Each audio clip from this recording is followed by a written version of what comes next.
All right, guys, welcome back to Surviving Hollywood. I'm Johnny Ray Diaz. I am Aaron Arnold. I'm Austin Arnold. And today we sat down with the amazingly talented friend, cinematographer, Dan Rink. We've worked with him. I've worked with him 2 times, or I guess 3 times for Palisades Justice. Multiple times. But you've worked with him 4 times? It's too many to count, man. But Palisades Justice, Papua, which we talk about all the time, Letter from God, This and is Love Spoken. This is a cinematographer that we trust, we like working with, and we'd work with him again. And we got him on the podcast to talk about the trials and tribulations of cinematography and booking work and just life in general, just to shoot the shit. And how do you generate more work as a cinematographer? Yeah. What do you do? I thought that was cool. I mean, I like Dan a lot. Obviously, that's why we've worked together so many times. Mostly because it's just like I said, it's his demeanor. You know what I mean? Like he's just so chill, but he knows what he's doing, and like he doesn't get easily rattled on set, which I think can easily happen, as you guys know, when you're working a really long day and like things are not going your way. So he's just all about it, man. He's cool. The most important thing for me when I get to when we produce our own stuff is number 1, are they capable? Can they do good work? That's number 1. But number 2, can I hang out with this guy? And I'm not easy to love, so, you know. We know. Dan didn't want to hang out with you the first time, but now he does. But we forced him With love. Anyways. So this was it was a great podcast, especially anybody that's looking into getting to cinematography. What I liked about the interview as well is that he kind of broke down some of the challenges, you know what I mean, of working with first-time directors and the pros of working with first-time directors, and compared to somebody that really, really knows what they specifically want and there's no flexibility. So I think that's always interesting, and difficult actors, right? Mm-hmm.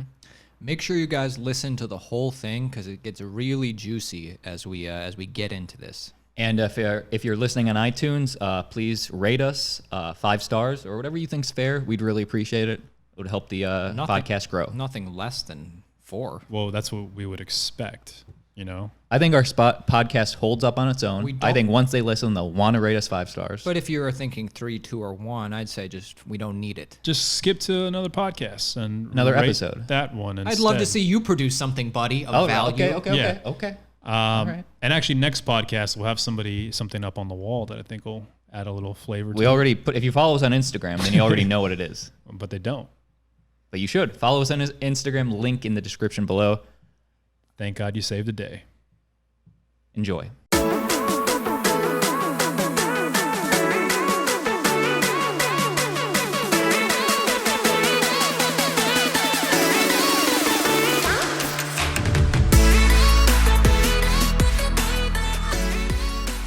Yeah, man. Actually, you know what, dude? How was your Halloween, man?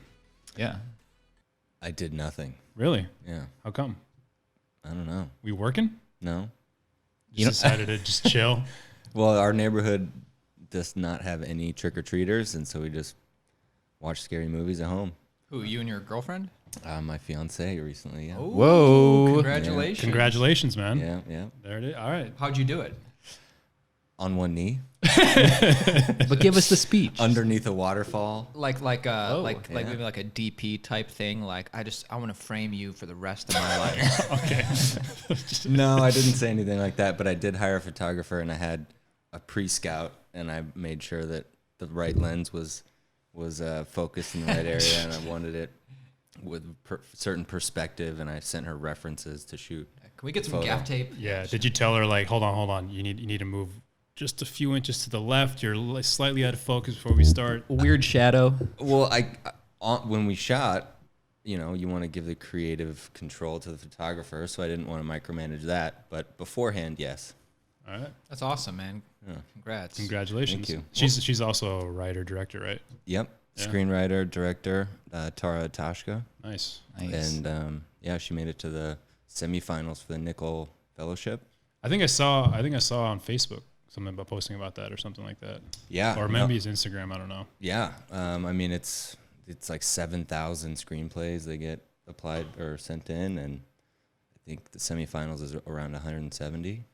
And what happens? Whoever wins, what does the fellowship exactly give you? Props. It's with the Academy. I mean, I don't know that much about it, but it's basically become a fellow I think there's four winners. We're all fellows, Yeah, I am. you know. but like an Academy Fellow, and then I think they have to, or they participate in reading all the screenplays for the next foreseeable future. What do you mean, like script coverage? No, Or like the scripts that people send in, and obviously it's a launching pad for like them with agents and managers and producers around town. But their responsibilities in the fellowship, I think, is like they become judges now. Yeah, basically. Gotcha. Which I think would be really tough. That is read 7,000. They don't have to read. They actually read all of them though. They do. They say they read them all. I mean, not every fellow reads every script. And it's only one fellow that does it. You can tell 10 pages in if you don't want to read the rest. I think there's some of those scripts that get sent in, but I know that around town, like all the screenwriters, that if you haven't made an X amount of money, then you can apply. So it's like specifically for people that haven't really had a shot. And so I think everyone really takes it seriously. So I'm sure they get really good screenplays. All features? Yeah. Nice. Will you and your fiance ever collab on something? Yeah, well, that's how we met originally. You guys have collabed a couple times. Yeah. Right? Yep. Collabed a few times. We met. If we know what you mean. Yeah. You know what I'm saying? Whoa. And, but no, we met in film school, and she hired me to, or through the interview process, chose me to shoot her master's thesis film, and, kept it professional throughout the shoot. Now, Smart. I got to know, was it awkward though? Because at the time, she's like, well, he's not really that good, but damn it, he's got a cute face. I'm sure halfway through she probably thought that, but maybe not. I don't know. She could have just been leading me on. Did you know right away, or was it through the process of working together that you fell in love? I mean, through the process. This podcast is all about Dan's relationship now. I mean, that's okay. It's industry. It's an interesting part of your life. No, absolutely. And I mean, it was, that project ended up being a launching pad for her. It was a big, credit, and it ended up touring a lot of film festivals. It won her a DGA award, student DGA award for best student director. Nice. And so it played all over the world, and so we toured with it. But yeah, she throughout shooting, yes, was like, man, she's pretty badass. Like super strong, very determined. There's a lot of hurdles in front of the shoot, and every time that most people would have probably stopped, she just like pushed through. So sexy. That's part of the magic of being a director, right? Yeah, I mean, you have to. Shit happens all the time. Absolutely, you have to pivot, you have to change, but still keeping your main focus, your goal in sight. But you gotta always make your decisions moving forward. You can't just be like, well, let's just compromise my whole movie just to get it done. It's like, well, no, is this actually gonna make it better, or is this gonna make it worse? Because if it's gonna make it worse, we need to try and figure something out. So where did you go to school, by the way? Brooks Institute. Where's that? Shout out. Well, it doesn't exist anymore. Whoa. Wow. I guess no shout out is necessary. You didn't contribute after you graduated. Rest in peace. No, I did. I was like, you got those emails, and they were like, I could use them donations. Here's $25, guys. No, I was one of the alumni that tried to go back and give back, do like little workshops or whatever, at least tell the kids the reality of when they graduate that, don't go to school. You That was the pretty problem. much. You live in a bubble right now, and once you get out, you're fucked. No, it was pretty much like, because they brought me in like, oh, here's a successful recent graduate. And I was like, I'm not successful. And yes, I'm a recent graduate, but like expect to cry. Well, you didn't quit. I mean, that's probably why they liked you. You're like, oh, this guy's actually doing it. True. I mean, a lot of the people that graduate any film school, I think, sort of get that. For us too, for acting, we went to school for acting, and like half the people aren't in the business anymore, I feel. Yeah, no, it's true. I mean, and I understand that, like the idea of what you think it's going to be like, and then what it actually is. You're like, should I have to sacrifice whatever I've been dreaming about my whole life? Kids, family. And I think it is a bubble because it's like, once you get out, nobody really cares what you did in college. They don't? No, I don't think so. But I really worked really hard. But you need to have the tool. Hopefully, you have like the tools to like meet people and I don't have those, actually though. like be a self-starter. I don't have any of those. Like Dan is. Well, go to get your master's That's then. why I went to school. Go back to school, reset, become an accountant or a lawyer. But every other career, that's the way it works. You go to college and then boom, you get the job, right? So why not? Why can't it be this way too? Is it? I don't know. I've never had any other job. I don't either. I think you have a clear path of what you could do to get ahead. Whereas, like once you go to school, then you're in Los Angeles or New York. It's like, oh man, I need to meet some people, I guess. It's true. I mean, you want to lean on your alumni network, but if it's a weak network, or if the school closes down, Yeah, you lose the email list. problem. yeah, it was sad. I mean, the school had a lot of prestige for a long time. It was based in Santa Barbara and Ventura. Oh, nice. They focused mainly on photography for a really long time, and then they got a film school and bought like sound stages and a backlot and all this stuff in Ventura. And then something happened where, upper management stuff, I think they went to a private or like a for-profit style after being a private school for so long. The family sold it, and then the company that ended up buying it, I think, started cutting costs and changing things. So, Well, I guess I can't go there. question: you went to school for cinematography, or what was the official? Well, yeah, it was a BFA, Okay. Fine Arts and Film, but I knew I was going to go there for cinematography and like focus on being a DP. When did you know that? Like watching movies as a kid? What got you going? Why that instead of like a director? A lot of like when you watch movies, you don't even know a cinematographer exists until you get older. No, that's very true. I think it was like an evolution. I did a lot of little films and photography work in high school, and it was like the one class I really enjoyed. I was always a good student, so it wasn't like I flunked out all the other classes and only did good in video. It was just like I enjoyed that class the most and was doing that stuff in my free time. And then, the day comes where like, what are you going to do with your life? You're going to graduate soon. I was like, well, shit, I like doing this, so why don't I keep trying? And then, of course, my mom's like, no, you should go to school for business. Like, no, I don't really want to do that. Classic moms. Very wise decisions. General mom. Yeah. Well, now looking back, it's like being a freelancer, essentially an entrepreneur for your own business. So It's actually kind of useful. she was right. We had minors in marketing. That's super On top good. of that. Then how come there's no more followers on this podcast? Hey, buddy, we have each other. Wow. Anyway, sorry. Continue. No, you're right. I mean, that's you Dan and my agrees. mom. Should You we and ask- my mom should. Should we ask Dan to leave and you and me hash this out? So let me turn it. Let me turn it back on these guys for a second, Dan. We've worked with Dan plenty of times. What do you guys like about working with Dan? Because he's been our go-to cinematographer for at least a couple times now. I mean, he's a chill guy. He has vision. Seems a dude that I could spend 12 hours with. Yeah. Plus 12. Appreciate that. You guys too. I mean, that's why I always come back. Yeah. Reluctantly, Dan's like, And he's all right then. I like, it's like, hey, can we try and get something like this shot? And Dan's like, yeah, we can do that. Well, we have this light to work with. We can make this blue. Just seems like a guy who can get stuff done. That's all I do is just make stuff. Well, That's my one idea. Claim to fame. Creative thing. Dan, what do you think we should do to make this shot nice? Let's just make it blue. Fantastic. I didn't think about it. I was thinking green, but blue.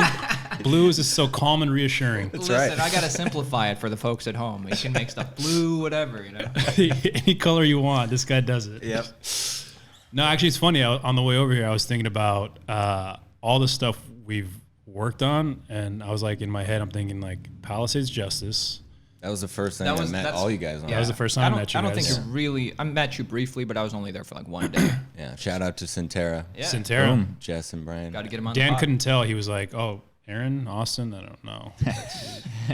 I mean, we're used to that. Yeah. What, are we going to get mad? Everybody confused. Well, no, you guys actually shot on different days. Yeah. That was the thing. And so I was like, hey, what's up? And you're like, hey. I was like, oh. We had a great conversation last time. Yeah. What happened? I try to be friendly, but I had nothing to fall back on. Yeah. By the way, have you talked to him about Palisades at all?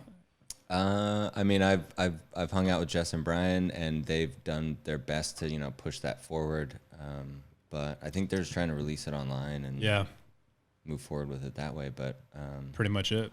But yeah, I mean, they're killing it in the management game. Yeah, they are. They're doing really well. For sure. They're doing well. Are they representing you, by the way? Yeah. Okay. How does it work with representation for you? I mean, I don't have, management, they just are kind of my people that I call and ask questions to about just different facets in my career and like, hey, what do you guys think about this? They rep mostly actors. And so Right.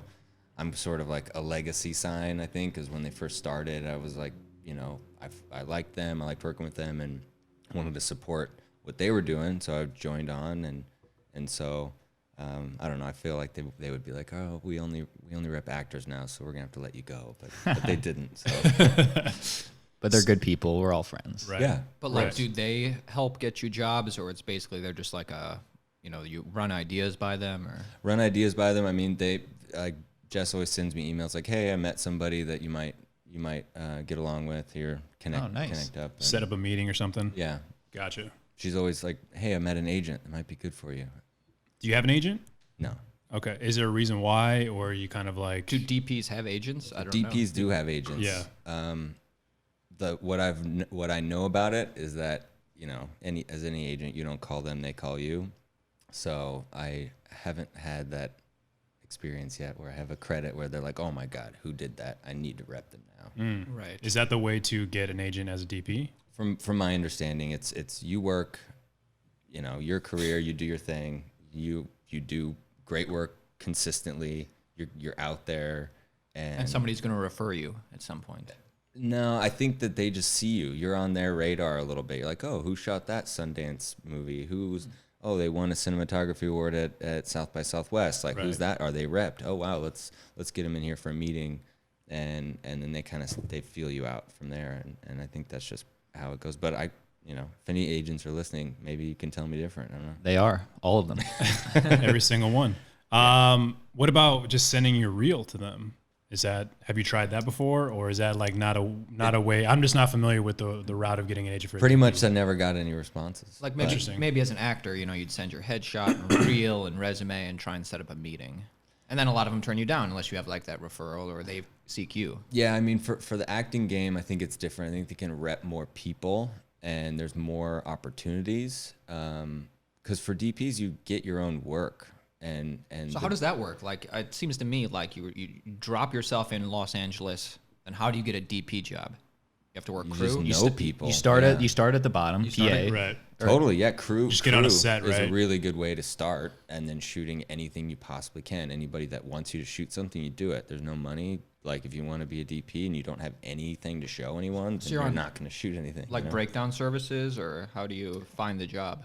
It's all referral. Word of mouth. Yeah, Nice. It's all referral.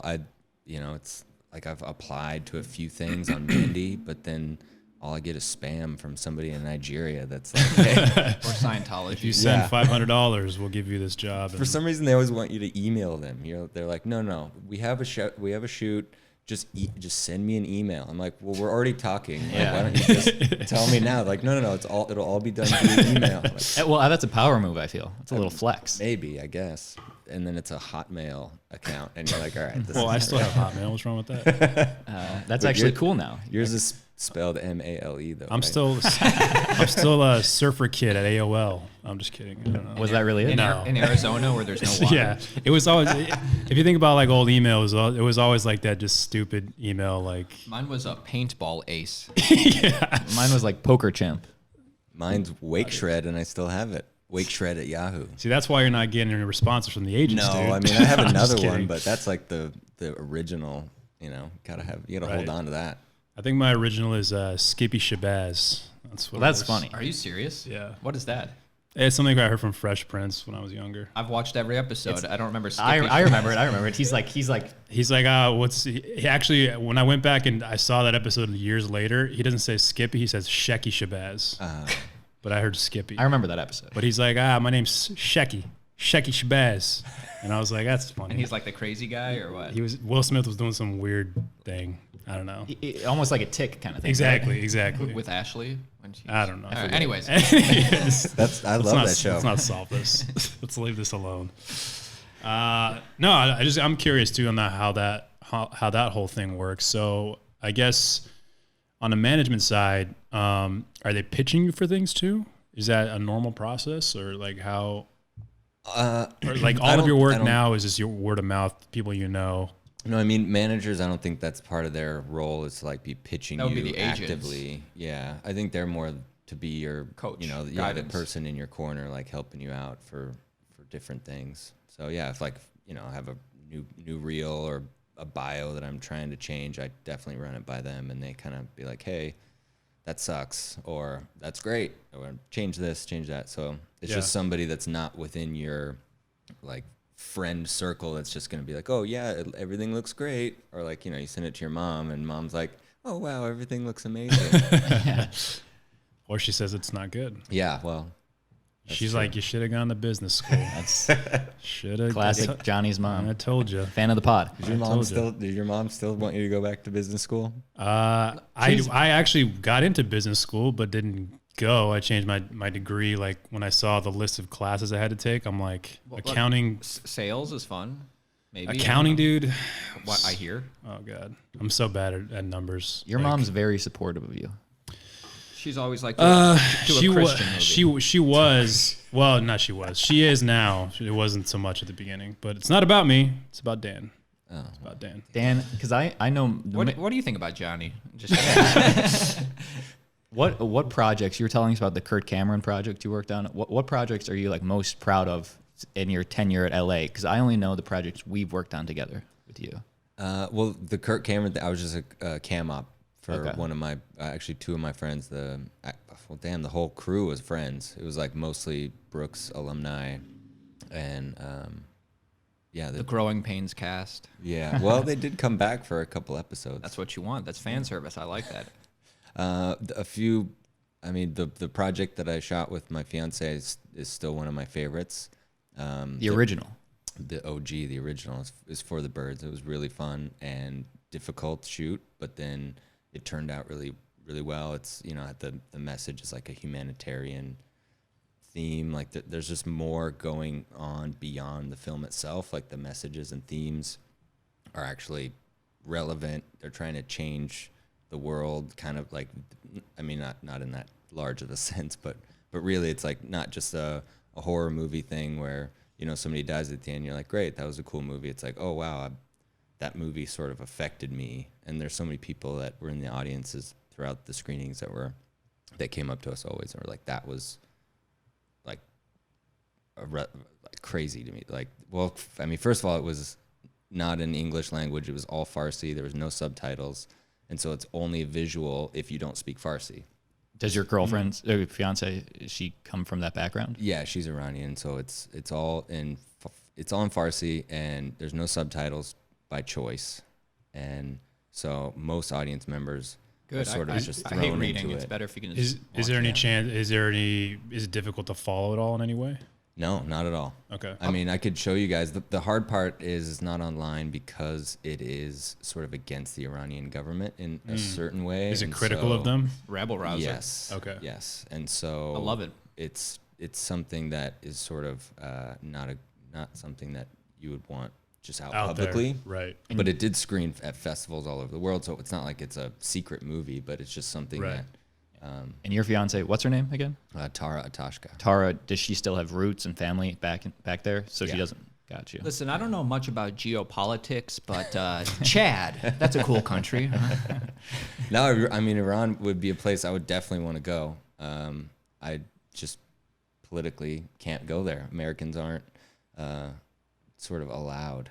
We have Cuba now. I don't know if I would want to go personally, but I mean, If you have a local that can. yeah, if that'd be cool. I wouldn't want to just go like, hey, let's take Yeah, a camera just and go drop see off. what's up. Like, no, Let's take you the need to know bros. somebody there that knows where to take you and stuff like that. That's different. Totally.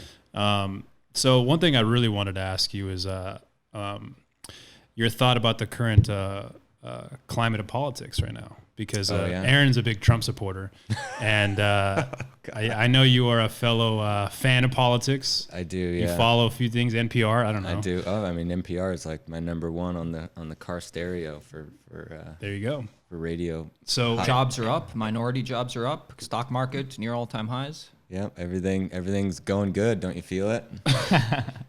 Yeah. Yeah.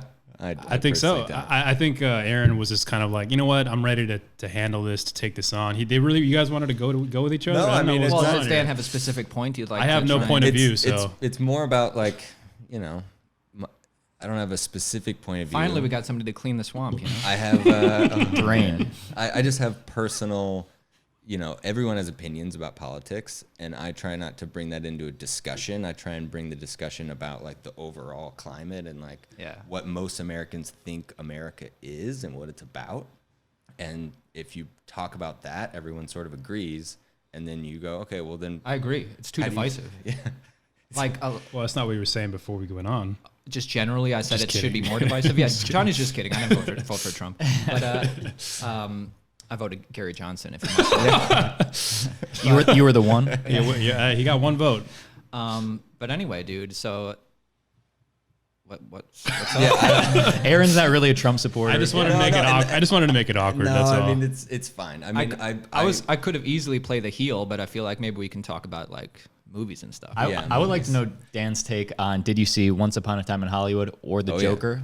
Oh yeah, both of them. And Thoughts? I thought they both were great. The thing about the Once Upon a Time in Hollywood, I don't know how the audience numbers were so high because it's such a love letter to LA and the film industry in general that I don't understand. Like if you're You think it's maybe just because of Tarantino? probably, but like Brad there's Pitt and you know Leo. there's 3 boxes you have to check. You have to know about the Manson murders. You have to America knows about it. like kind of care about LA and kind of care about the industry. And if you don't, then you're just like, oh, I went to this Tarantino movie expecting a bloodbath like most of them, and it well, wasn't. at the end, they had it. Yeah, spoiler. I haven't seen it yet. But still, it Just took kidding. 2 hours. I don't to even get think you that need to point, like so. care about that stuff. You can just I like Tarantino, I like Brad Pitt, and I like Leonardo DiCaprio and Margot Robbie. And then halfway through, you're like, oh man, this is about the Manson murders. No, but I don't know. I liked it. I followed the Manson murder, or not followed. I wasn't. Okay. Which is a superior movie? hot take. Uh-oh. I don't know. I think they're so different that it's like one, I felt like a little bit more depressed. Like Joker, when you leave, you're like, wow, there's actually people that their life is this depressing. Like just the world is shitting on them all the time. And they're I laughing. left with a smile. We walk by him every day. Totally. And so I see that. I'm like, wow, this just makes me feel so empathetic for people that I don't even know, but I know they exist. And Once Upon a Time in Hollywood was like, wow, man, it would have been great to live in LA in the 60s. Yeah. Yeah. It would have been great to have a Cool dog. time. Yeah, a dog that you can just. Yeah. But no, I mean, I love Tarantino stuff and I love Rob Richardson's work. And like, it's, I don't know. Actually, yesterday I saw The Irishman. Oh. And 3 hours, 30 minutes. Yeah, it's where'd a you long see one. that? I saw it at the Draft House. Oh, man, I want to It was How was your beer? delicious. But I was like prepping. I'm like, okay, it's going to be like almost 4 hours here. Got to go to the bathroom beforehand. Like, you know, it's a long movie, right? But actually, the runtime? Three. It's like 3.5 hours, yeah. plus trailers. Plus trailers, yeah. So it's like 4 hours.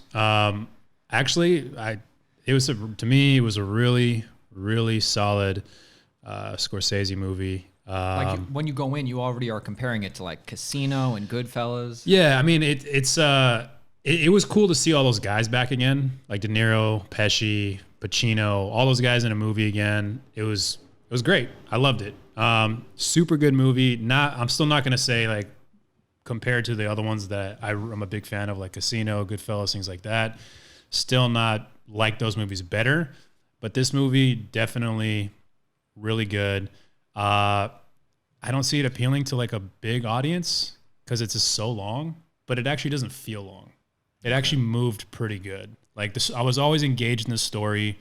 And actually at the very end, it kind of had like this, like, it kind of sat with me for a little while of like this, like weird, like, man, what a life this guy led, this guy lived, you know what I mean? It was super interesting. What was his Highly last, recommend Was it. his last movie Wolf of Wall Street?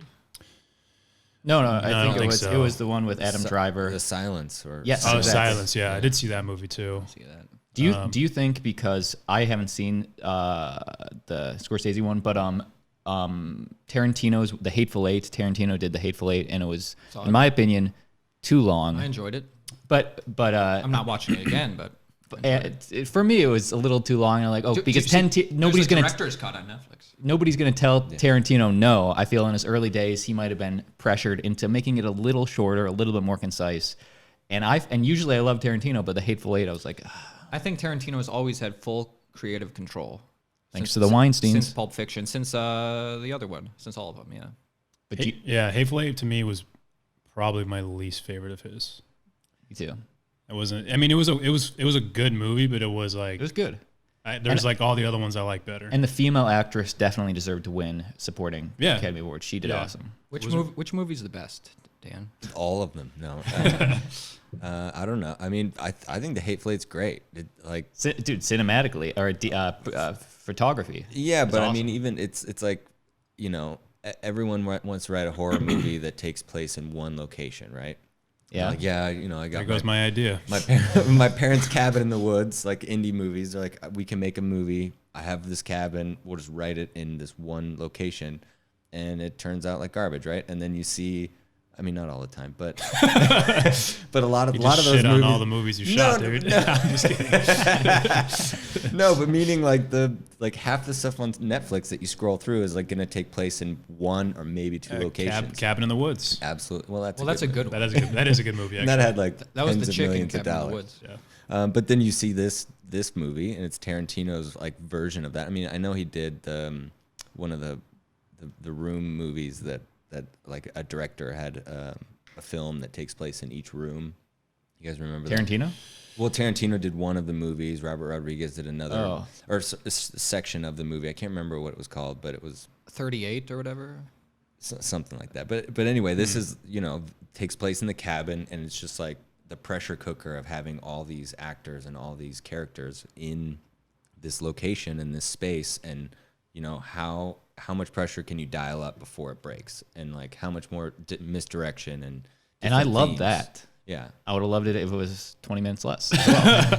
I get it. Yeah, The only part for me was, I remember when I watched it. I've only seen it once. I should probably watch it again.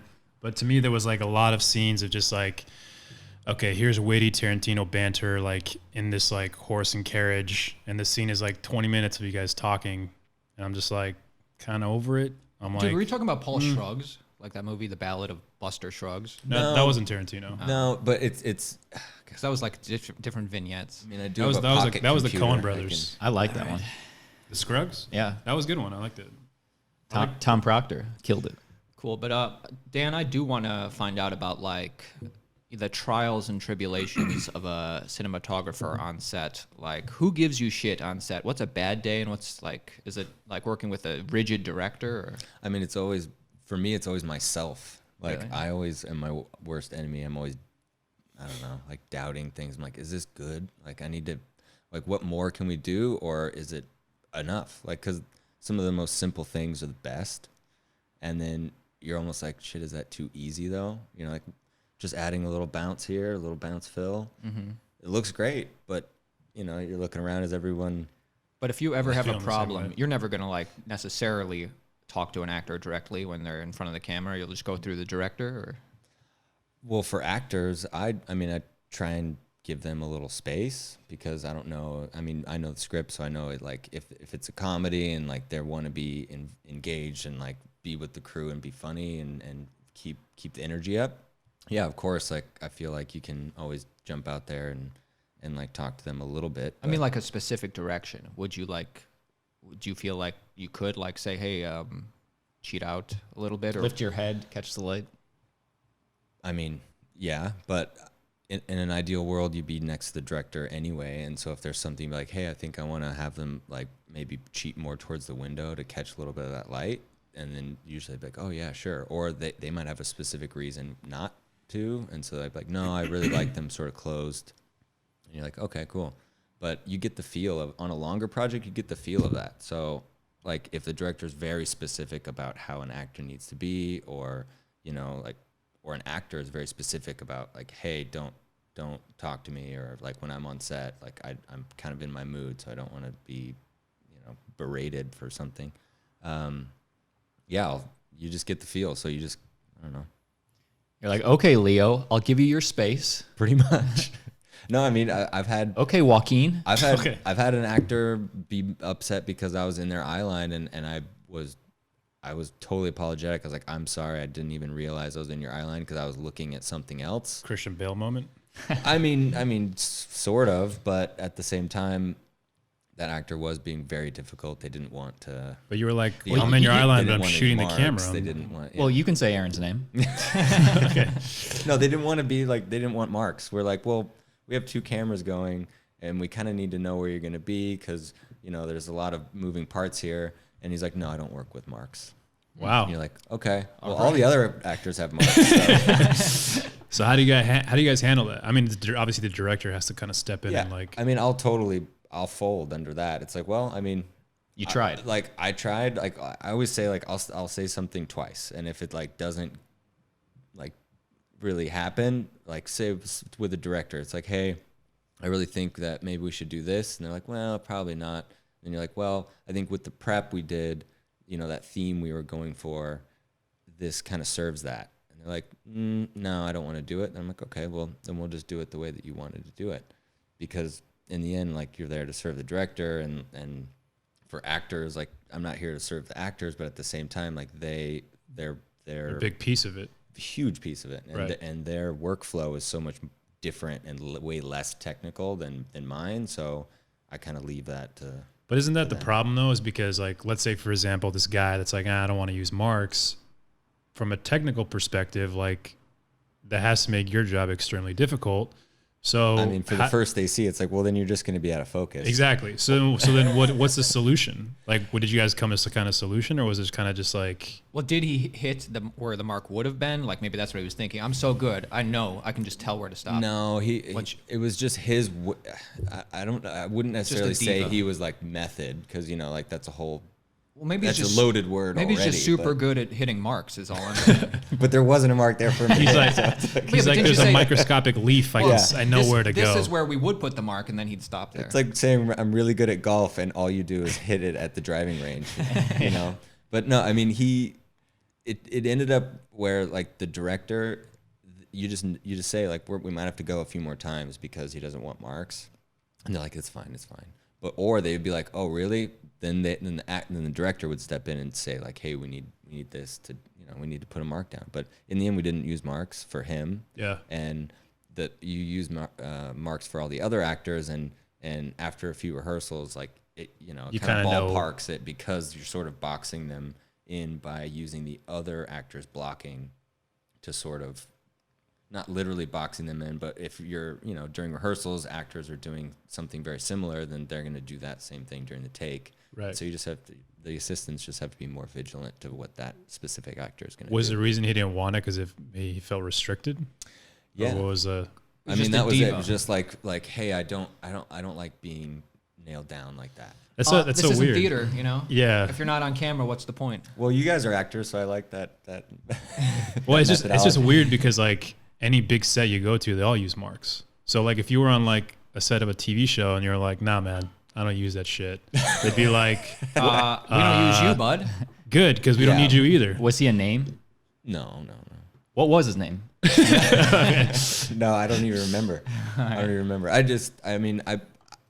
Look, I'm not an actor. I don't know what it how much it takes out of you to stand on a mark. So, Dude, if you don't learn to hit a mark, I mean, you're just hurting yourself. I think it's just part of your job.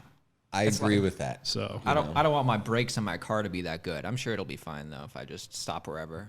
Yeah. Well, I'm sure on a bigger set, like he, if he shows up on a big TV show, I'm sure they'd be like, "Hey, here's your mark." He's like, "Yes, sir." Yeah. So sure. I think it was just like maybe his. He'd quietly peel it off. you just slowly keep moving it till it's out of the thing. All right. Yeah, you don't tell Scorsese that you don't land on a mark. Like you'd be like, But also Scorsese kind of like doesn't worry about that stuff sometimes if he's getting a great performance. true. But he worries about it. I'm sure. He trusts the actors; they're going to hit it, and then he can be a little bit. He works with all the same people, so they all know. Yeah, I mean, it's I'm just saying, there's a lot of continuity errors in his movies because he's trying to get that good performance. that's true. Very true. And I mean, it's all dependent. Every job's dependent. Like on a commercial, people aren't going to be like that. But on a narrative project where they're really giving it a lot more, I mean, I guess they would on a commercial too, but just meaning that you're there for a longer period of time. You're tired. So I think the less things you have to worry about, the better your performance might be. Right. So sometimes you are working, like sometimes you're the cinematographer, sometimes you're just doing something else on the crew. When you're doing something else on the crew, what are like the biggest mistakes or biggest non-mistakes you see these cinematographers making? Like maybe like a new cinematographer, what are these? Not trusting your crew. Like you have people there to help you. You know, you have your gaffer, your key grip, your assistants, your camera assistants. And if you're micromanaging them and you don't trust them to do what they're there to do, you're just hurting yourself. And so that's something that I've seen. And when you're there, let's say you're gaffing, like you've been through prep with the DP, you already know what they want, you've already chosen lights, and you've figured all this stuff out. But then on the day, if they just like shit on you, then you're like, well, what was all that prep for? Like, I'm here to help you. Like, I'm going to be a step ahead. But what if your focus puller isn't quite getting it? Well, then there's something that you need. I don't know. I mean, if they're literally not getting it because they have a tremor in their hand, then you can't say anything. Yeah. No, I mean, but like every AC I've ever worked with knows how to pull focus. Yeah. So it's something that maybe, you know, the DP's choosing to do, like, hey, we're going to shoot wide open on this, and I know it's going to be a dolly in, and it might buzz. Like, we're going to rehearse it the best we can. I know you're going to do the best you can, and we're going to go for it, and we're going to see. And if it totally sucks, then we're going to try and figure out something to compromise. But, I mean, every assistant I've ever worked with is always busting their balls to try and, or To get it. Yeah. Good to hear. Gender neutral, but busting their butt to do whatever they can to make it happen. So I don't know. I think when people don't trust their crew is a big mistake, unless they, I guess, let them down in some specific Then you'd way. replace them. Yeah. You just learn to only get good people.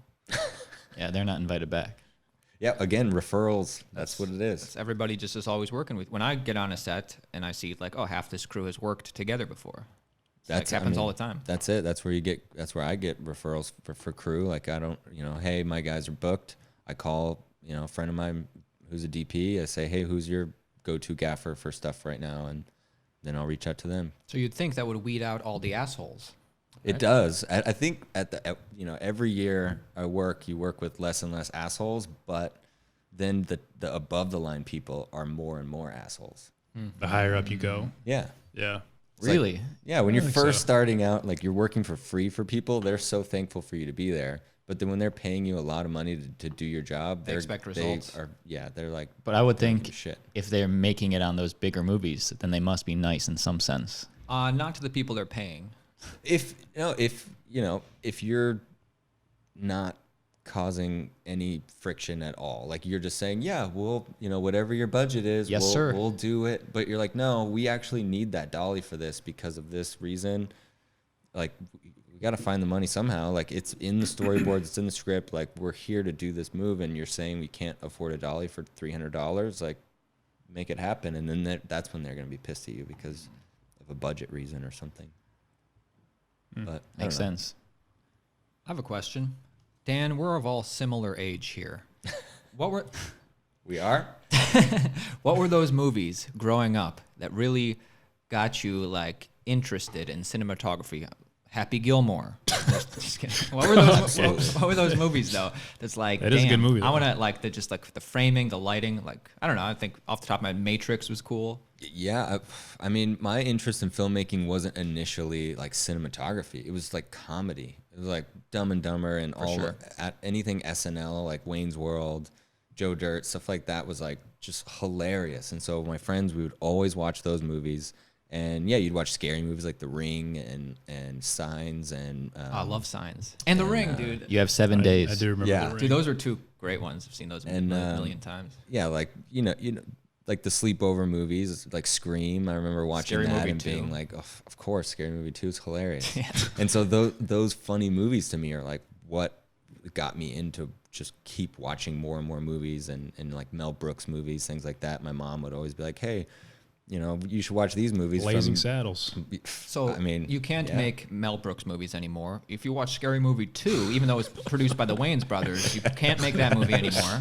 What are you in this for, man? If you can't make funny movies, You can't make anything, man. Well, that's why Todd Phillips switched to the Joker. Yeah, that's true. Well, no, I mean it's I don't know. I think that those comedy movies will never die, but they're shift. Sleeping right now. Yeah. They'll shift. I mean, you can find stuff that's funny that won't offend people. I think it's funny, but I think You just couldn't. It would be harder to make it yeah, you couldn't make it. because it's only superhero yeah. movies. Dude, even Scary Movie 2, dude, even though that was produced by the Wayans brothers. Just because the guy has the hand, right? No, that's not That even. was the best. That's why you can't Take make my strong Take my hand. strong hand. It is Chris Elliott. They do a lot. They do Yeah, a that's lot. That was the hilarious. funniest part. You can do that Yeah. today, but you can't do this stuff on Anna Faris. They're like, making, she's kind of like, I think there was like some sexual stuff, and the other chick too. Yeah. And like they were like kind of like marginalizing black people with the Wayans.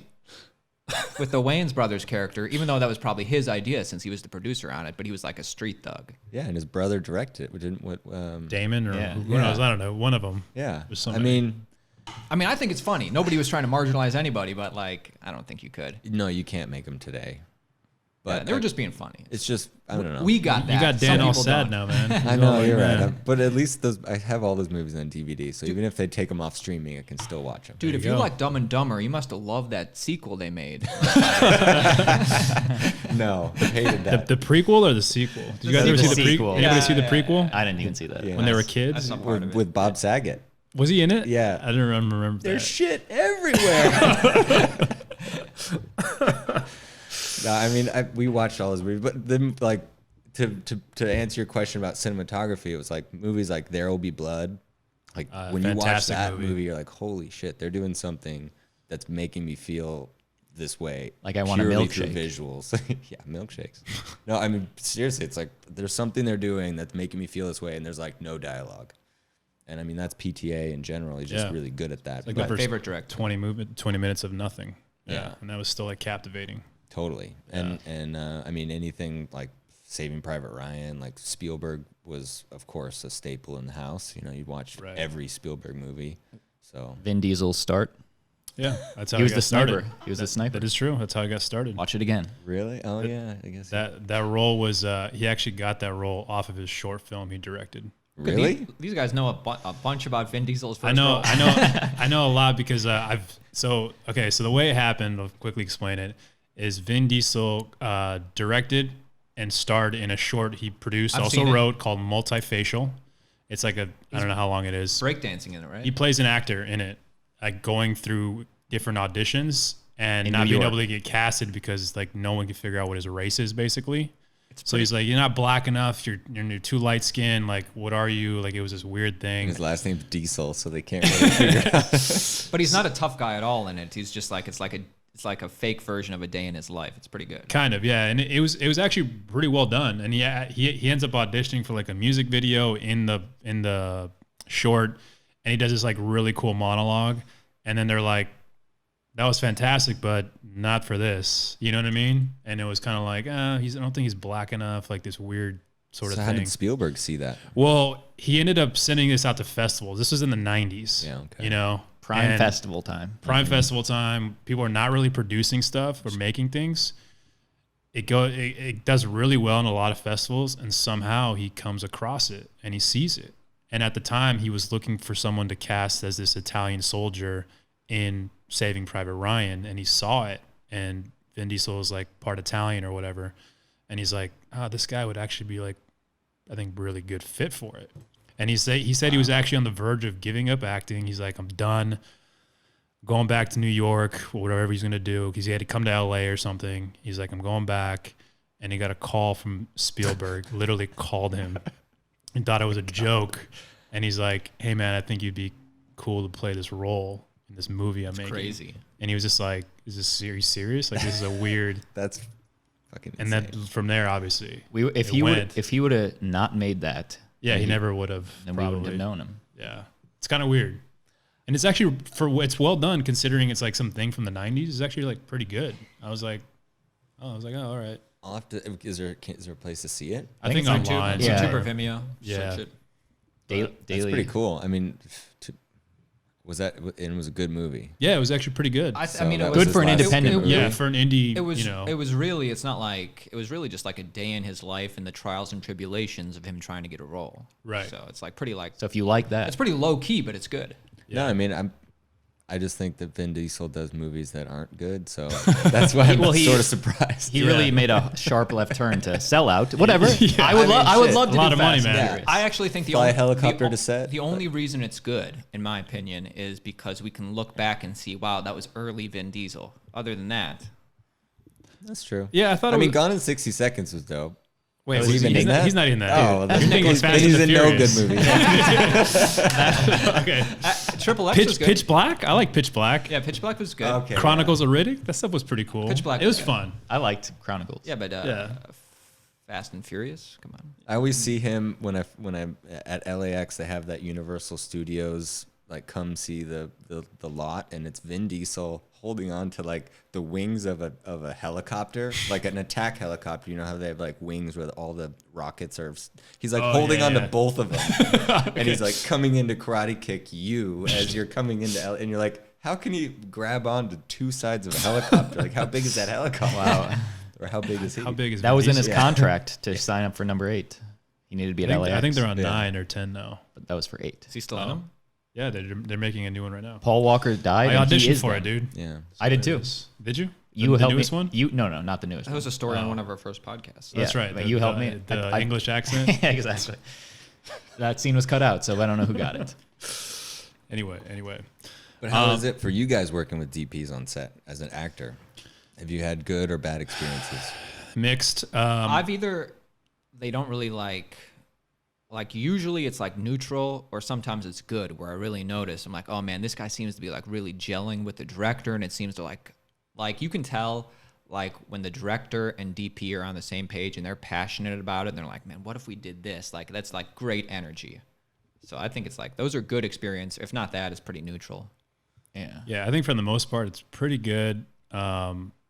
I always try to go out of my way to like be like really nice to everybody, because You're nice anyway.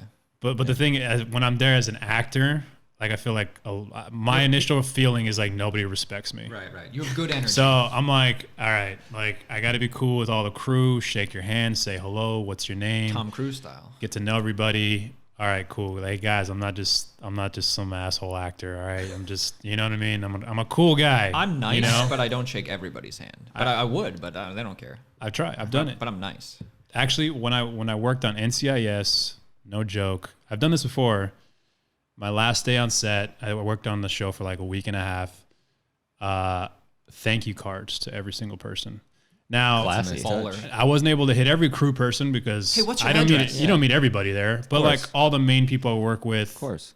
Thank you card. Hey, just a pleasure to work with you. Boom. Goes a long way though. I mean, that goes a very long way. That's So When you handed it to, what's the main guy's name that ate lunch with you? What's that guy's name? How do you get his address? Mark Harmon. No, I handed it to him. I say, What- hey, what- thank you. I just wanted to. What was his reaction? He invited me to his trailer, and he was like, "Hey, let's hang out." Really? No, he was like, hey, That he's took like, a "Oh turn. man, that's really cool." He's like, "Hey, why don't you come in? I got a joint. You wanna just hang smoke out it?" with, hang out." I was how like, was "Oh shit." How was his trailer? That is super cool, though. That's what you want. He's the only one on that set that has a different trailer. Like his actually looks like an old vintage RV. Oh. It's actually kind of cool.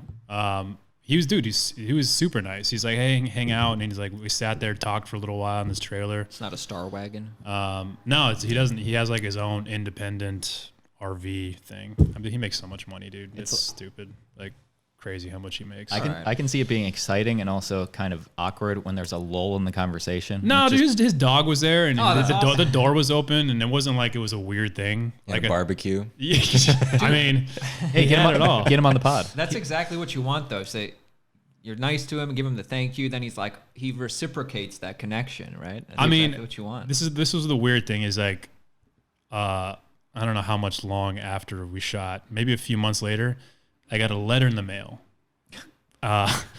with NCIS letterhead on it, Nice. and it was a long letter from. This is the thing is that I wasn't sure who it was from. Cease and desist. Because you stop following us already.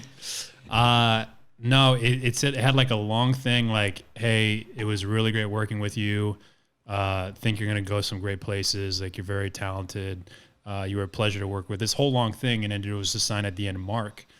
But I didn't know if it was from Mark Harmon or Mark because he was also one of the producers on the show. It didn't have a last name? No. So I was like, I don't know who this is. I still have it. I'm just like, I don't know which one it was from because I met obviously both of them that day. That was the day that one of the showrunners died on set. Holy shit. So that was a little awkward. Everybody was Yeah. big day. But I went to his office like a few days after he died, and I kind of went in there and I was just like, hey, can I talk to Mark? Look like, for a signature. It was a weird thing of like me asking the PA, hey man, I want to go talk to Mark, the EP on the show. And he's like, The PA's like, I don't know. What? Yeah. He's like, I want to talk to Mark too. yeah, can I go with you? And he's like, yeah. I was like, yeah, man, nothing crazy. You just want to say a couple things real fast. Like, Sounds crazy, dude. you know, What and did you he's wanna like, say? all right. They pat Yeah. Johnny down. And then he's like, okay, let me take you. And he took me to the offices up there. And then I had to talk to the secretary. And she's like, okay. And he's like, yeah, This he'll is see very you. unconventional. Very. But you know what? I was like, I'm never going to probably be back here again. I like it. Let me just see what happens. So I went in there and I talked to him, mostly because what had happened was I had booked a role on another show, lost the role because the guy died. So because the guy died, they had to push the schedule back. Shit. And then I couldn't shoot the other show. And they knew about it because they had talked to him about it. And then so what happened was, I'm assuming he thought like I was going to go in there like upset of that I lost this role or whatever. And then he went in and he was like, hey, Johnny, hey, have a seat, you know? And then we were kind of briefly talking and then he's just like, You were a guest star on the show? Or? yeah. And so he's like we briefly kind of pleasantries. And then he's like, hey, I'm really sorry about the role, the whole thing that didn't happen, you know? And I was like, hey man, don't even worry about it. It doesn't matter. Like, I honestly, I don't care. Like, you guys lost a friend, you know what I mean? So I was kind of just like very like, you know, I'm really sorry. I didn't know him. I only had a chance to meet him at the table read. I can't imagine what you guys are dealing with, this and that. And then we had like a good, 15-minute conversation, just really heart to heart. And it was cool. Like, I was just like, you know, and I gave him a thank you card and I was like, hey, you know, thank you for the opportunity to be here. The role, like there'll be others. And he was even like, dude, don't worry about it. You're going to be fine. You're going to be working on all this stuff. But in the most simplistic terms, you needed to go there to give him the thank you card. Well, that's initially why I went to also. But gotcha. also at the same time, it's like, yo, dude, you guys were friends and he died. Like, you know what I mean? Yeah. It was also kind of like a pay respect to him sort of thing. Because, like, I mean, he was a showrunner on that show, NCIS, LA, and I think New Orleans. So he was like all over the place. I mean, the showrunner's like Huge for TV shows. Yeah. And they worked together for God knows how many years. So they had to have been like really good friends. So yeah, it was like an awkward thing, but like afterwards he was like, man, that was really cool. You came, like, you know, didn't have to do that, but that was like really thoughtful.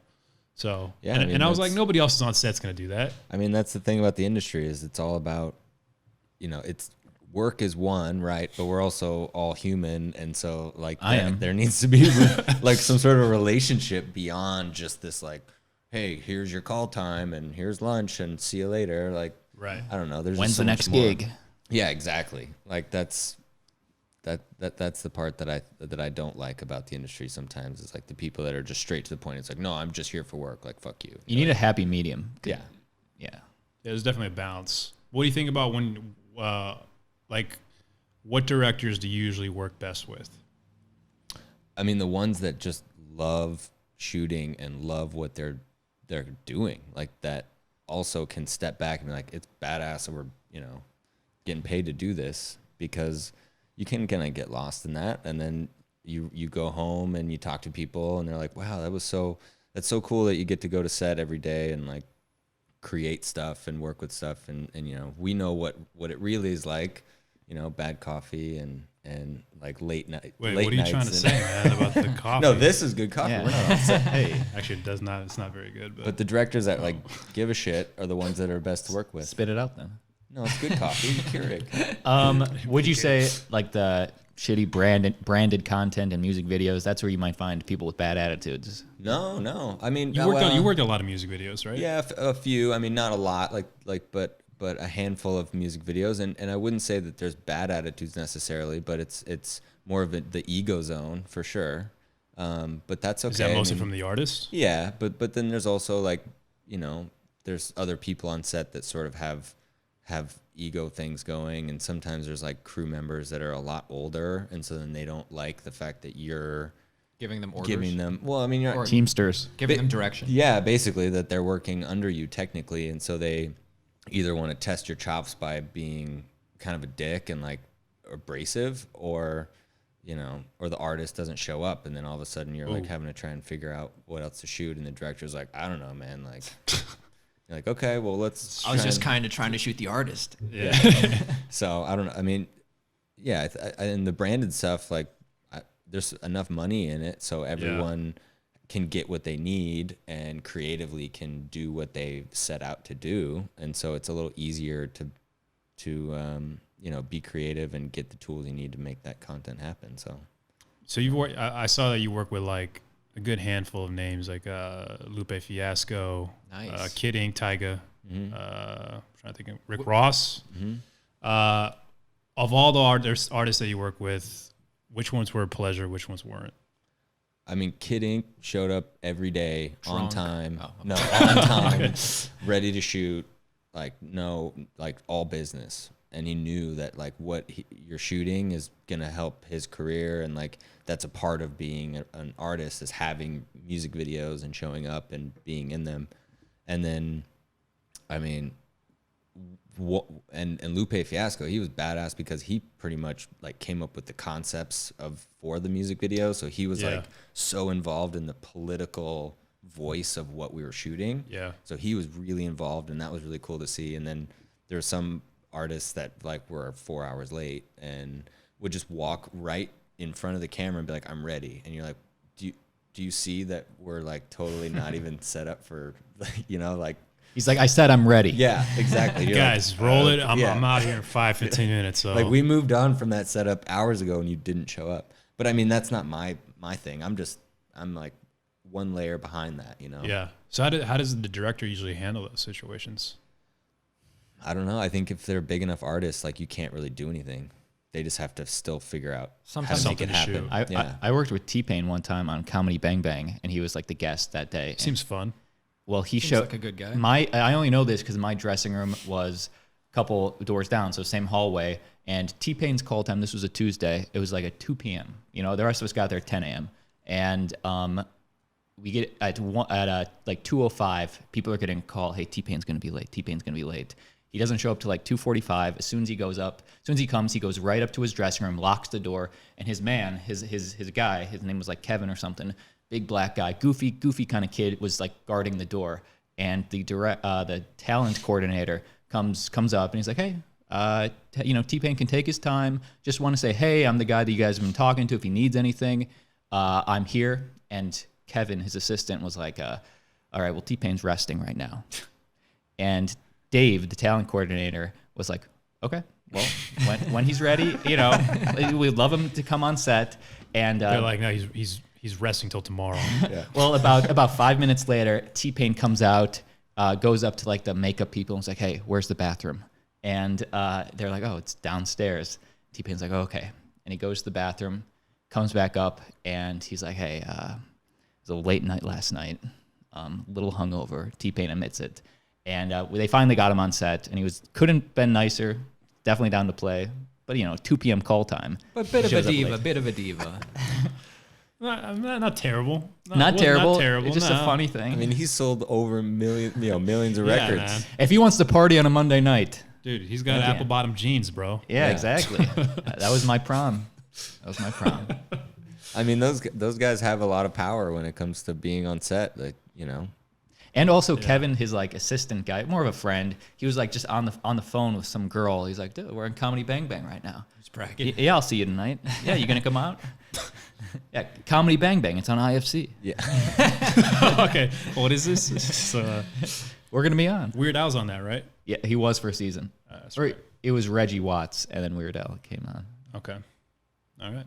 Nice. So, all right, dude. So you've worked on a lot of stuff with us, unfortunately. Fortunately, What? we were happy to have It's you. all been fun stuff. That's what's cool. Yeah. A lot of weird shit. Well, not really weird. But I think we can all safely say that by far the pinnacle of working with us. Letter from God. Boom. Yeah. That will never be released. It needs to be. Well, you have all the footage. We can release it. Oh, that's right. I do. Dan would have the footage if he was allowed to take it. I was halfway through the progress bar when she canceled it. But that was a fun. But no, seriously, all serious notes. You shot Papua with us. Letter from God. Well, I worked with you on Love Spoken. I remember that. That was actually a pretty cool shoot with Andrea.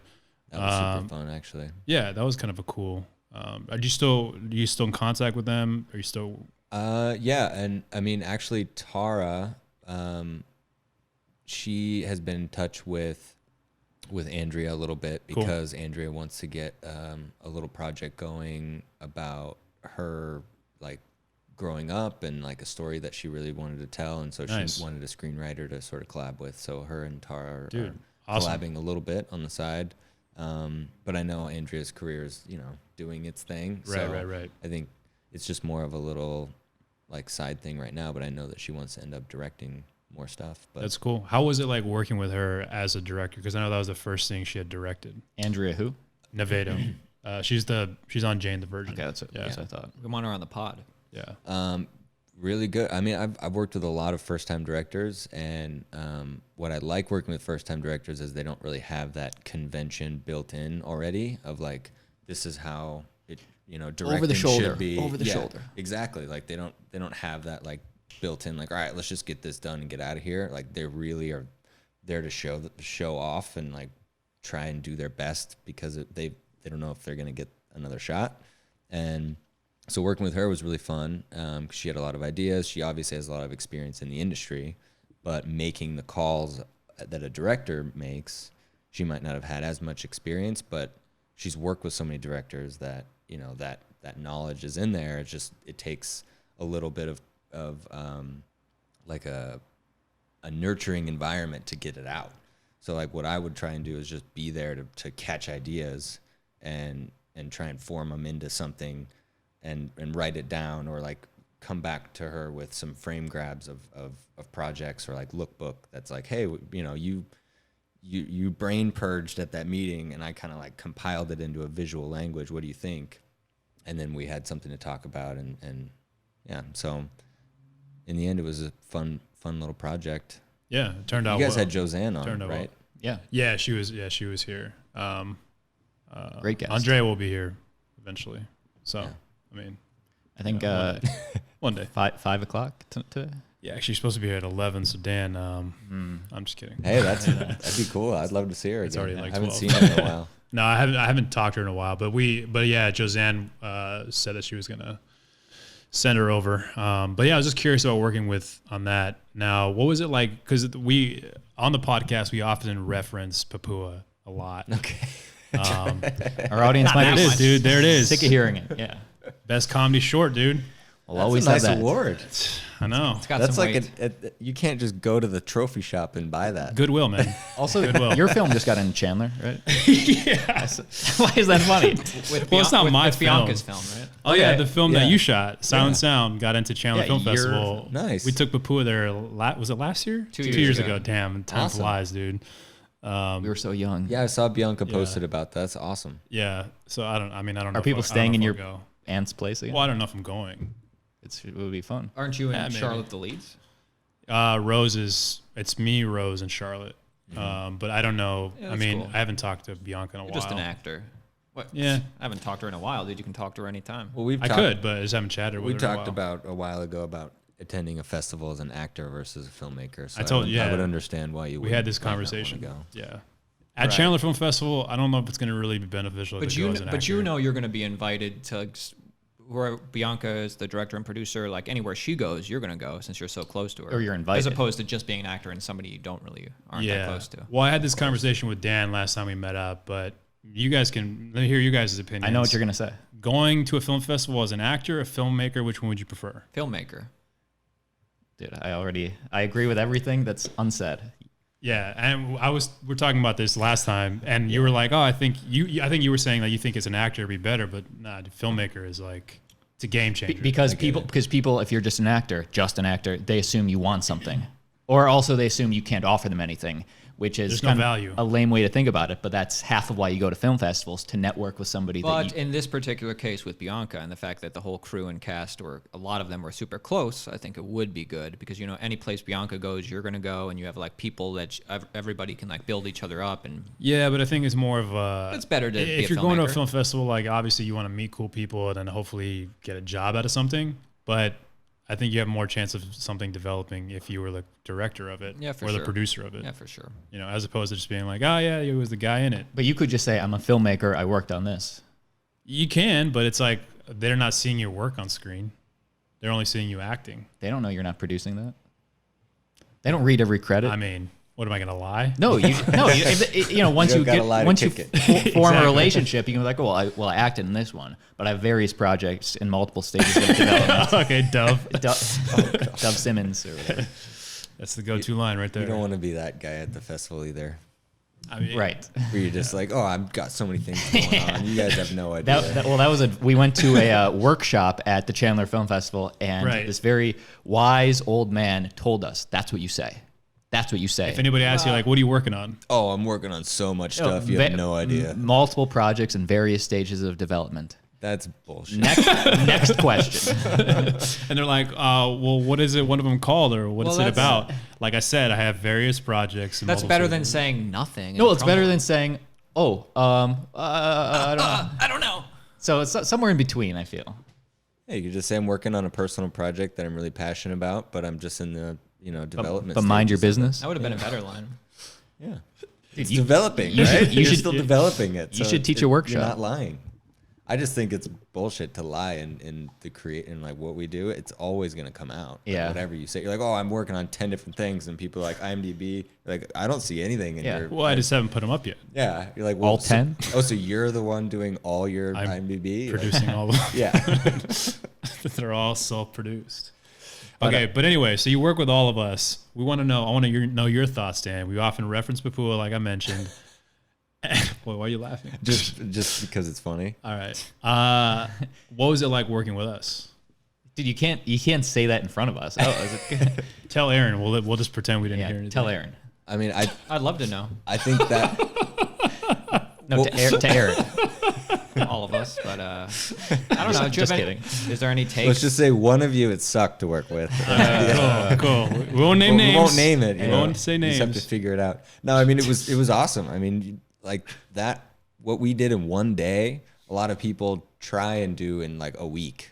You know, just like the story, the shots. Like we had that thing like clockwork. We knew exactly what we wanted, or you knew exactly what you wanted, and then we sat down. We made a plan, and it was simple lighting but dramatic, and one camera with only a few focal lengths, but we made it all work. And I mean, obviously all you guys are friends. We had Brian, and like it felt like to me a more collaborative and fun environment, but also you guys were taking it serious. Like you weren't like, oh, we're just gonna shoot my fun short film on the weekend. Like you're like, no, this is something that we want to develop into being a completed project that we're gonna send out to festival. Like you guys had a plan. You treated it like it was your job, which is a treat. Well, we all knew that all of us had the same goal of we have one day, we all have money in it.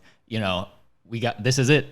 We're all friends, but we have a mission. Yeah, Right. but I mean, there's a lot of projects where people are like, yeah, we're just gonna do this thing, and you're like, but like, why? Why not just like give a shit and like, put everything into it? Because if you don't know what people are gonna see, like that's Right. something I always come back to is like you don't know what you're gonna work on, that like whatever you work on, you don't know who's gonna see it.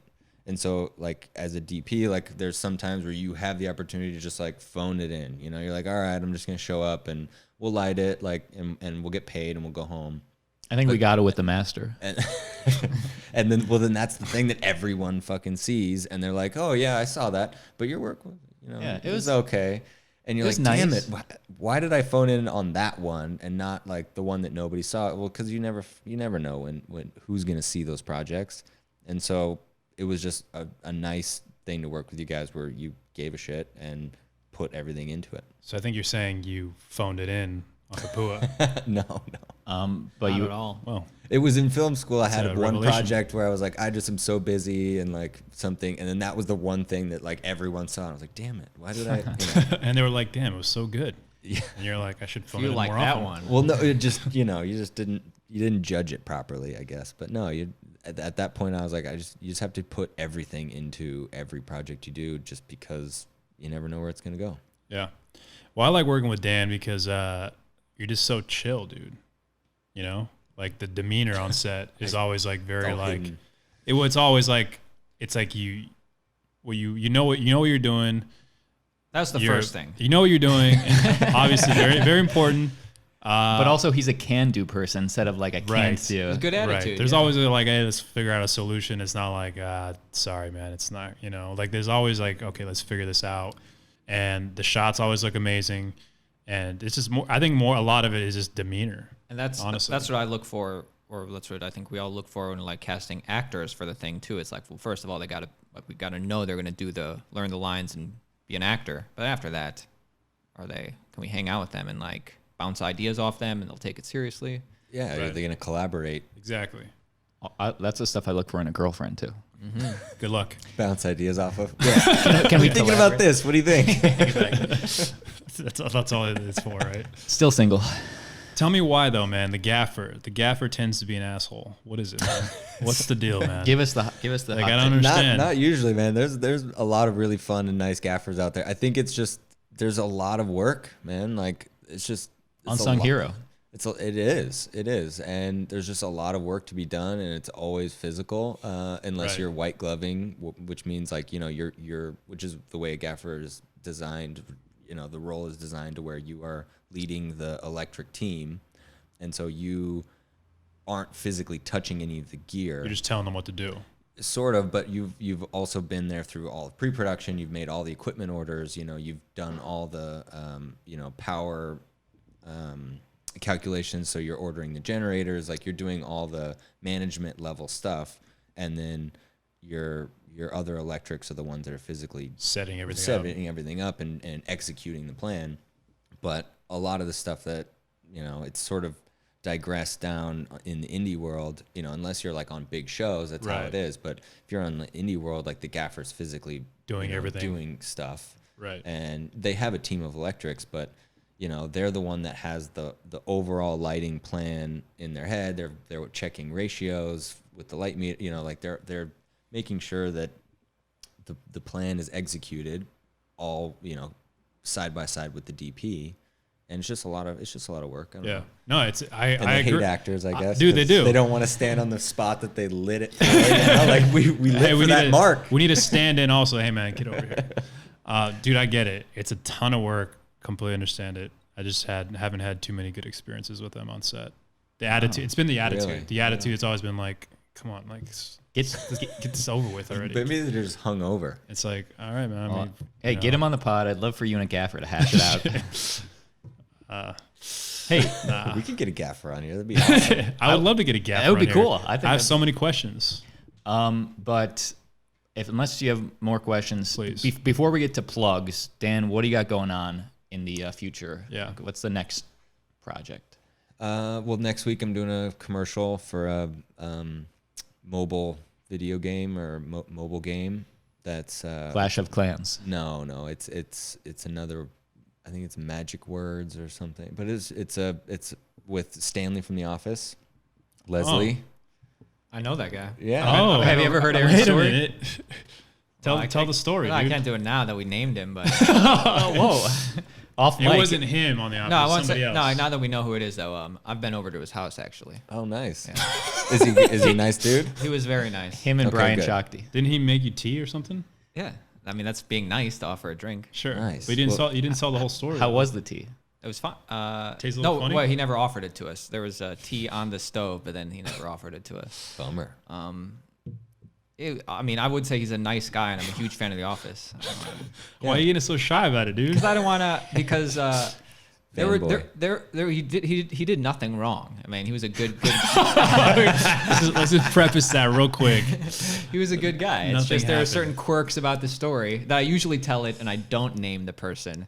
But now that we named him, I don't want to get into the quirks. But overall, he's a very nice, smart guy. Yeah. Well, I'm excited. And to I'm a work big with him. fan. I would love to get him on the pod. Actually, when we first started this podcast, because I have his number, I called him, and we had no rapport based after that. But I called him and just left a message, just saying, "Hey, it's me. Sure you remember. Love to have you on the pod." Never got back to me.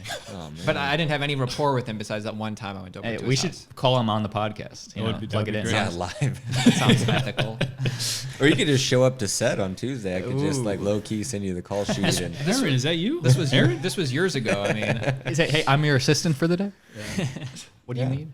Nice. So if you just casually dropped our episode of the podcast, and said, "Hey, I was just on a podcast. Could you listen to this?" And then he just happens to recognize me. He listens all at 60 minutes long and Yeah. gets to the end. But he's a good guy. I mean, cool. Well, yeah. I mean, he's our lead guy. I'm a and, big fan. Yeah, it should be funny. Should Nice. be fun. Get to collaborate with a director that I went to film school with, and Nice. he was a few years further along than I was, but we were around the same age. So, Dude, that's what you want. That's the dream of the older guys remember you, bring you up. yeah. Well, the producer is who brought me on. This director has a really good working relationship with another DP that was from our school as well, and so. But he didn't get the invite.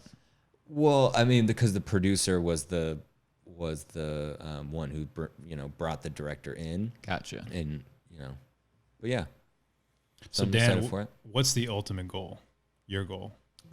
Ultimate goal. Where would you hope to be one day? Feature Or where do you film? want Have you to ever be one seen day? the show Succession? I want to have a yacht. Like I haven't. that. I haven't seen the show. But My I know parents I heard it's good. love that show. I'm gonna watch it. I got to. Too many people are talking about it. I want to be part of the conversation. Well, there's a yacht at the end of the second season that would be the ultimate goal. But So Dan just wants a yacht. Is it a movie like for me as an actor? Maybe you as a DP, since you're a fan of this guy too. Like a Paul Thomas Anderson type movie, like Boogie Nights. Is that a goal? I mean, anything that's a narrative feature, that's always been my goals. I've always loved telling stories, and the narrative aspect of projects is always kind of what I liked. So, Dude, what do you think so about yes. these directors that are also their own DPs, like Paul Thomas Anderson? Like, they're taking away good jobs. Like, Yeah, but I mean, what I've heard is he probably is very Away good difficult to jobs. work with. So I think it's more like he just is like, I'll just do it myself because everyone else is standing in my way. Well, he hasn't met Right. Dan. I mean, I would be a fan of his, but I don't know if we'd ever, he's chewed through some of the best. So I don't think. dude, if you offered you a job, you'd take it. Oh, absolutely. And then he would chew through me on day one, and I would go home, And you'd love I'd be it. like, dude, I worked with PTA. Dude, he chewed me out. I can't wait. But no, I mean, That'd yeah, be one of my favorite movies is Place Beyond the Pines. Dude, that's a good movie. I And like so that. films like that I would love to be a part of. I mean, I like shooting commercials too, just because lighting things and making things look pretty is always fun, and then not lighting things and making them look ugly is also fun. So that's Misting the where- Coca-Cola bottle. Yeah, I mean, Sexy. It's all those little touches are fun. I don't Yeah. know. I like doing all the different aspects of photography and cinematography. So I have And- a question. Will you be listening to this podcast back? I think I have to. All right, cool. Because Good. if I sound like an idiot, then I'm going to tell you to pull it. It's too late at that point. Shit. We've already erased it. Anyway, you want to do Yeah, where Plugs. can our audience find you? Instagram or? Instagram, Facebook, I guess, but But what is that Instagram? at If you want people to I think find it's you. at Daniel.Rink or _Rink. Sorry, Daniel_Rink, and my website's just DanielRink.com. And if people want to find you in real life, what Ralphs do you shop at? Trader Joe's, Okay. Culver City Trader Joe's, Okay. What section? the wine Organic section. section, the red wine All section. right. Cool. Sweet, man. Thank you for coming, man. Hey, thank you guys for having me. Appreciate it. Dude. Appreciate it. Great conversation.